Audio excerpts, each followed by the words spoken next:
अच्छा खाना बनाती हैं। अब्बू दिन रात मेहनत कर दिन भर धूप में पसीना बहाते हैं ताकि हम अच्छा खाना खा सके। क्या तुम्हें मालूम नहीं कि माँ के कदमों के नीचे जन्नत है। और तुम ये भूल रही हो कि अब्बू जन्नत का दरवाजा है। जब भी मैं बीमार होती हूँ मेरी अम्मी रात भर मेरी देखभाल करती हैं। अब्बू दिन रात मेहनत करते हैं ताकि हम सुकून से सो सके। तुम कहो या ना कहो माँ का दर्जा सबसे बड़ा और बुलंद होता है।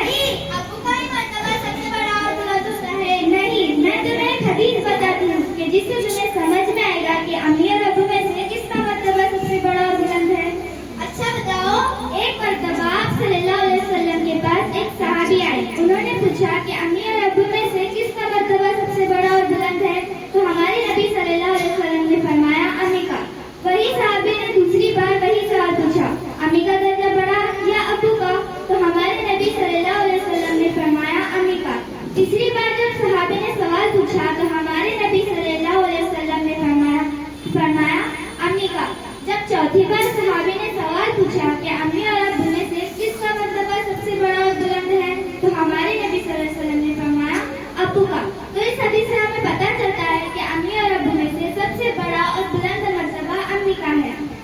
लेकिन अम्मी के बाद अब्बू का दर्जा आता है ना, तो इससे हमें पता चलता है कि अम्मी और अब्बू हमारी जिंदगी में अहम किरदार निभाते हैं। तो इसीलिए हमें अम्मी और अब्बू दोनों की भी इज्जत करनी चाहिए और उनकी फरमाबरदारी।